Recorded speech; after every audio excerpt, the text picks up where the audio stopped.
অদূর পিণ্ডে বুদুর ঘাড়ে চাপানোর সংস্কৃতি এখনো শেষ হয়নি।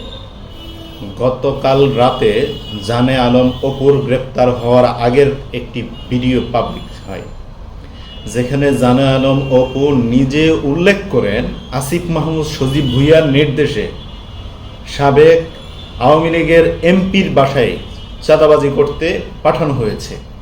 সেটাকে আজকে ঘটা করে ভিন্নভাবে উপস্থাপন করার জন্য জানে আলম অপুর পরিবারকে দিয়ে সংবাদ সম্মেলন করানো হবে টিএসসিতে, যেন জানে আলম অপুর পরিবার বলে ইশরাক হোসেনের চাপে এই জানে আলম অপু এই কথা বলেছে। আপনারা একটু ভালো করে ভিডিওটা খেয়াল করে দেখুন। জানে আলম অপু যখন কথা বলছে তার মধ্যে কি কোনো ধরনের ভয়ভীতি ছিল? সে নির্দ্বিধায় একদম রিল্যাক্সে কথাগুলো বলতেছে।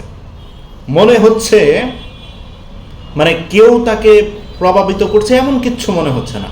সে তার বিবেকের তাড়না থেকে কথাগুলো বলছে যে আসিফ মাহমুদ সজীব ভুঁইয়া, সার্জিস আলমরা, অন্যান্য যারা আছে এনসিপির যারা, এই যে সে একটা শব্দ উচ্চারণ করেছে যে ফকির নির্পুলা রাতারাতি কোটিপতি কিভাবে হলো, এই যে শব্দগুলো প্রয়োগ করলেন এর মানে কি বোঝায়?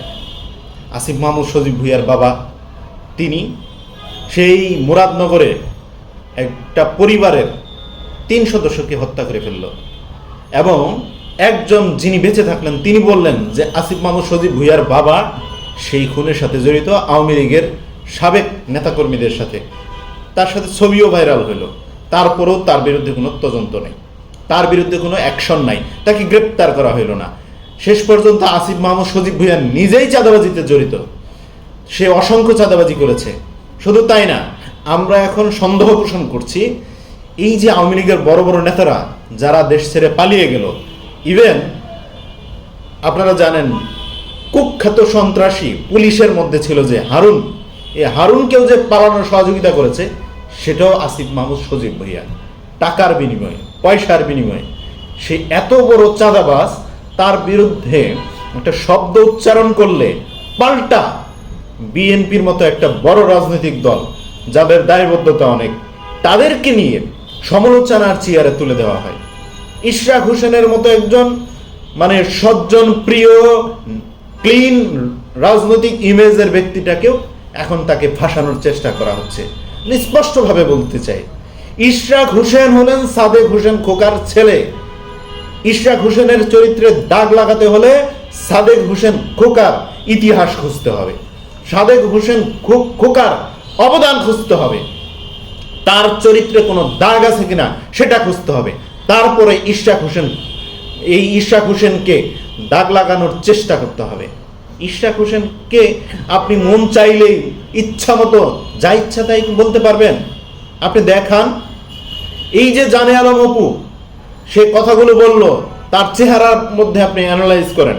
আমি বলবো গোয়েন্দা সংস্থার ভাইদেরকে তার চেহারা, তার যে বলার বাচন ভঙ্গি সব কিছুকে অ্যানালাইজ করে বলুন, সে কি কারো ভয়ভীতিতে এই কথাগুলো বলছে, নাকি সে নির্দ্বিধায় বিবেকের তাড়নায় তাকে দিয়ে আসিফ মাহমুদ সজীব ভুঁইয়ারা এবং সার্জিস আলম, হাসনাত আবদুল্লাহরা, নাসিরউদ্দিন পাটোয়ারিরা, সামান্তারা যেভাবে চাঁদাবাজি করাচ্ছে, যারা এই আবেগকে ব্যবহার করে, তাদেরকে ব্যবহার করে চাঁদাবাজি করিয়ে নিজেরা রাতারাতি ফকির নির্বলা থেকে কোটিপতিতে বনে যাচ্ছে।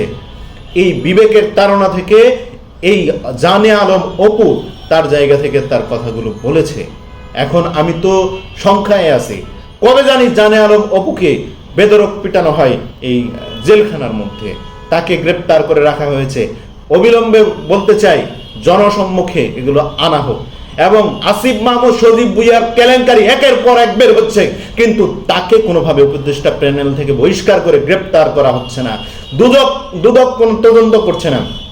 আসিফ মাহমুদ সজীব ভুঁইয়ার বাবা খুনি, আসিফ মাহমুদ বাবার বিরুদ্ধে খুনের অভিযোগ, আসিফ মাহমুদ বাবার বিরুদ্ধে দুর্নীতির অভিযোগ, আসিফ মাহমুদ সজীব ভুঁইয়ার পিএস এর বিরুদ্ধে দুর্নীতির অভিযোগ, এতগুলো তার চারপাশের মানুষগুলো করতেছে।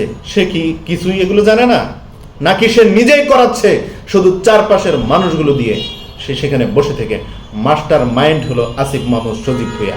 কাজেই অবিলম্বে আসিফ মাহমুদ সজীব ভুঁইয়াকে উপদেষ্টা পরিষদ থেকে বহিষ্কার করতে হবে, পাশাপাশি তাকে গ্রেপ্তার করে আইনের আওতায় আনতে হবে, না হলে পুরো দায়ভার এই অন্তর্বর্তীকালীন সরকারের প্রধান ডক্টর মোহাম্মদ ইউনূস সাহেবকে নিতে হবে।